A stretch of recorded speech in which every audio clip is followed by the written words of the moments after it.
It's November 17th, 2016, and we're on our way westbound in Chernobyl's deaerator corridor, this gold-paneled hallway on the 10-meter elevation, ultimately on our way to the central hall, or the reactor hall, of the Unit 2. Here is Unit 2's control room on the left. We just passed its doors. We are going to try to ride the elevator up to plus 20 meters where the central hall is located. And that may not be the best idea, because it is a beater.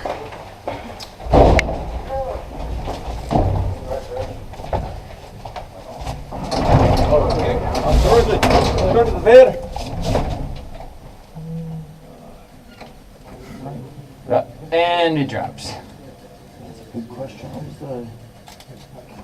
I'm not sure what button to push on this. Claustrophobic. I'd let Stanislav. If we don't hit anything, no, I wouldn't hit anything because we're not going. We haven't given it a command to go anywhere. So Right. if he This hits is one open of the these door. weird Soviet elevators that you press. Yes. code.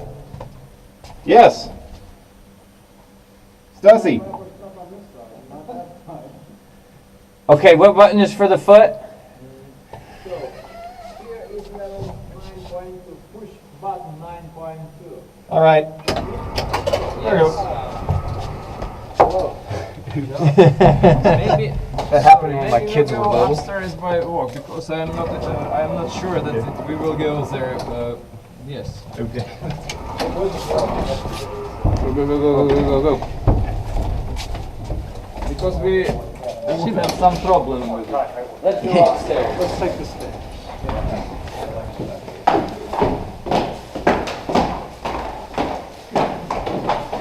I'm afraid of the elevator. It is possessed.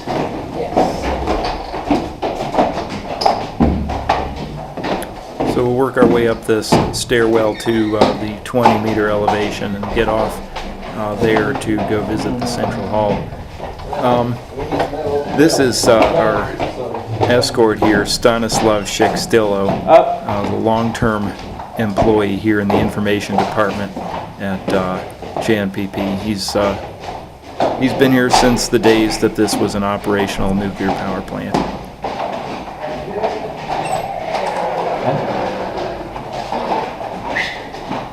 He's been very good to us. We frustrate him sometimes, I think, asking to do things like visit the elephant's foot and things like that. He plays right along.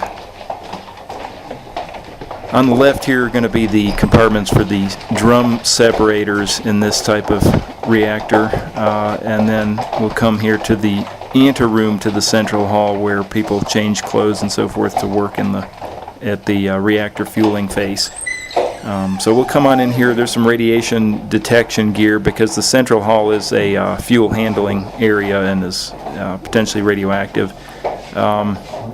There's a bench for changing boots and gloves and so forth.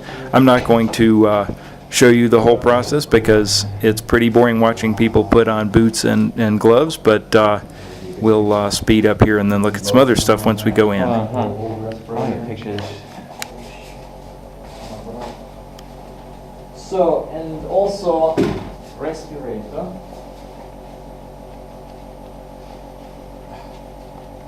Naturally. Respirators.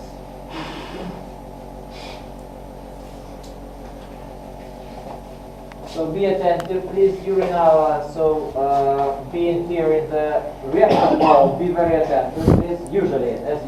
Yeah. Yes. So that's why.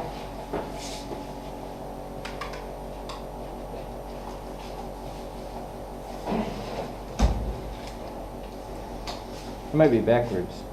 Huh?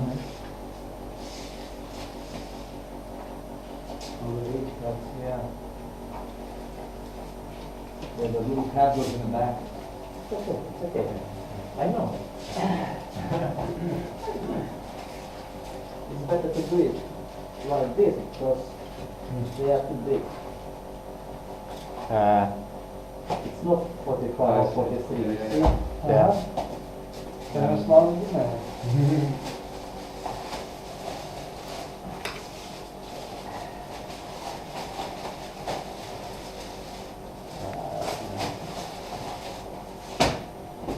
gloves also. Yeah. Gloves. Ready? Ready. Ready. Okay, let's see here. Let's go. Okay. So we're heading in.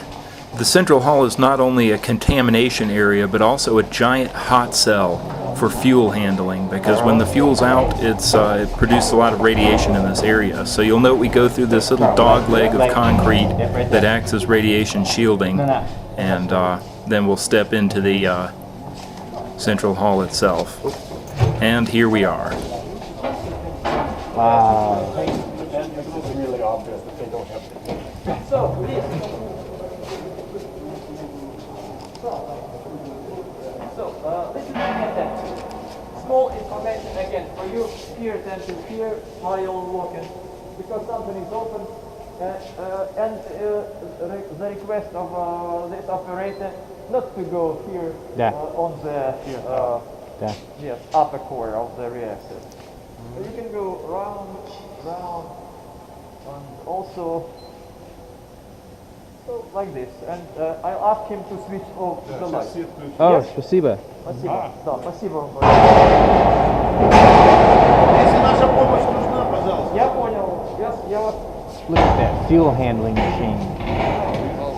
Oh, like a rock. You can, if you wish to go here, only this. Don't go there. The RBMK reactor is constructed from graphite blocks that are penetrated vertically by pressurized tubes that carry the nuclear fuel and other in-core devices like control rods. And what we're looking at here is the top plate of the reactor, where it's been penetrated by all of these channels, and there is a protective heavy metal cap over each of the channel penetrations to protect it from mechanical damage. The reactor is empty right now. There's no fuel. It's all been taken out, and there's also no water. So actually there is a little bit of radiation up here, and it's due to radioactive material down in the channels, Yeah. and the radiation is streaming up through the empty channels and up to the fueling face where we are now. Over here on the side are a bunch of heavy steel plates that cover up the steam water pipelines from the upper part of the reactor, and they will go under the wall on either side of the central hall and bring steam to the drum separators. Wow. Over here are some caps for the technological channels. They're a little bit radioactive just because of their proximity to dirty stuff, but they again provide mechanical cover to the channels up here on the core face. More than 1 meter. Yeah. We're going to go ahead and pass between the two spent fuel pools. There is no fuel in these pools. It's all been taken out to ISEF-1. What you see there, we'll take another look at later. Those are what I call stringers. They're the holders for things that are inserted into the technological channels. It's all back there. And there's some other ones. These are presumably not used. They're not being held in the spent fuel pools. But you can see the little fixture by which the refueling machine grabs the stringer and pulls it out. And ordinarily there would be fuel on the other ends. There's two 3.5 meter long bundles end to end. And here's where fresh fuel is stored in preparation for use. Also down at this end of the reactor hall is the transfer corridor for fuel. It's just to our left here, and this is where new fuel is brought up from below when it's shipped in, and also used fuel can be taken out in a cask. Good view here of the stringer assemblies. This is the top end of the stringer where the machine would grab it. We'll go take a look at some other stuff and here in the central hall. So I'll go ahead and cut the clip here. The light's coming. I'm just waiting. This is the spent fuel storage area in the number 2 reactor, and I want to be clear, there is no fuel remaining here. In fact, there's no water in the pool at all. What we have in the pool now are the upper assemblies, the the stringer assemblies that would hold fuel in the technological channel if you had the fuel in there, but these stringers are obviously, as I said, not loaded with fuel, but they are radioactive, which stands to reason because they're so close to the operating parts of the reactor. And so Lucas has called me over with the ion chamber to look at a hot spot he found here, and we're gonna see just how hot it is.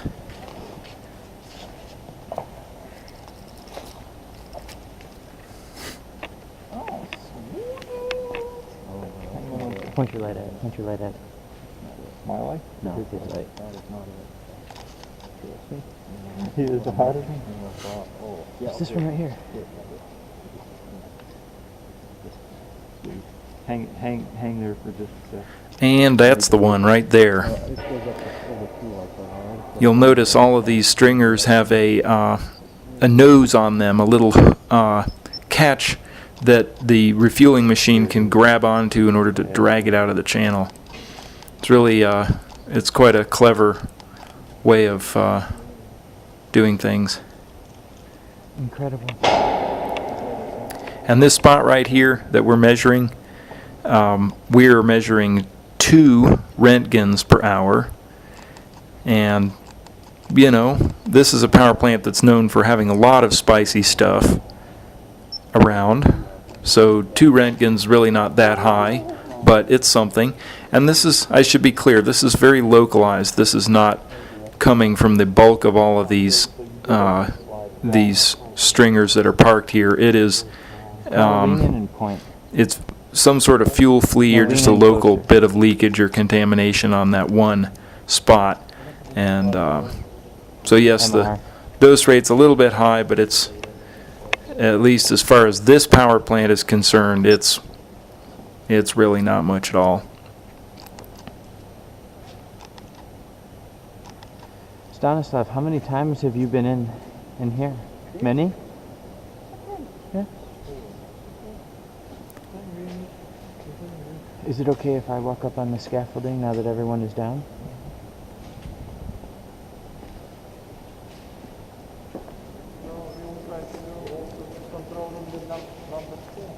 Yeah. Spasiba, spasiba. This is incredible.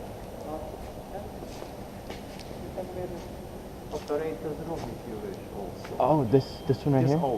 Yes. So now we're going to go up and look at the refueling machine operator's room. And as mentioned before, the central hall of these reactors is basically a large hot cell, because when spent fuel comes out of the core into the refueling machine, there's a lot of radiation in here. And so the operator sits in a little booth behind a leaded glass window, and we'll go take a look at that shortly. But right here, while we're up and up on the balcony and have a good look down at the core, I'll just mention a few things. There are about 2,000 penetrations vertically through the RBMK core, and some 1,700 of them carry nuclear fuel. These are the so-called technological channels. And then we have about 200 more that contain control rods of various types. The control and protection system has rods that descend from the top of the core. It has short absorber rods that come from the bottom of the core. There are rapid shutdown rods, the BAZ system rods that come from the top, and there are regulating rods as well as emergency shutdown rods in multiple systems. It's really quite a complicated arrangement. And in this reactor, at least, and in the number 3 unit at here at Chernobyl, one channel that belongs to the control and protection system has actually been set aside for neutron doping, activation doping of silicon. And we saw that channel in the control room. Its servo indicator indicated that it was being used for silicon rather than a normal control and protection system channel. And here in the photo you can see exactly which one that is. Now we're going to go into the booth here where the refueling machine operator sits, and you can see the window that operator looks through when he's working.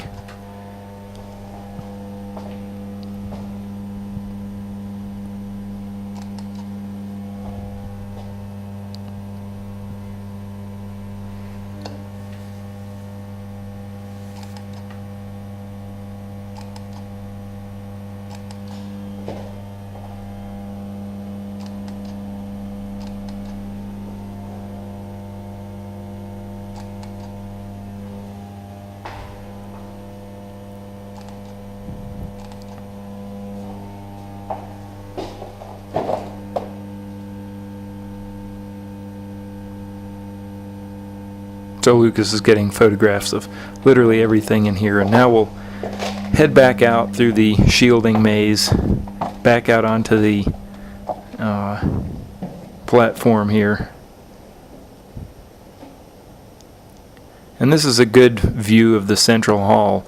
In the distance behind the reactor, we have the two spent fuel pools on the left and on the right, and then behind them, along the central axis of the room here, is the fuel transfer corridor, which is a round hole in the floor, and it is through this hole that fresh fuel is loaded into the central hall, and ultimately the spent fuel is taken out in casks.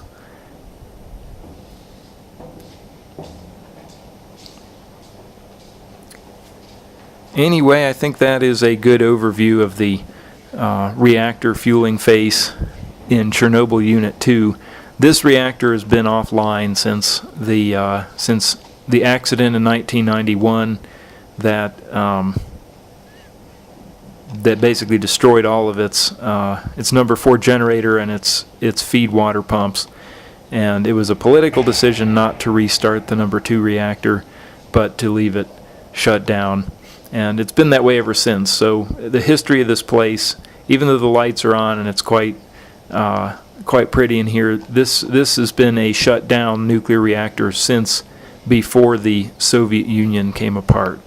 So there are many people alive who have been alive for a shorter period of time than this reactor has just been sitting here. And so in the nuclear decommissioning business, things take a long time. And the number 2 reactor here at Chernobyl has been just sitting in this defueled state now for quite a long time.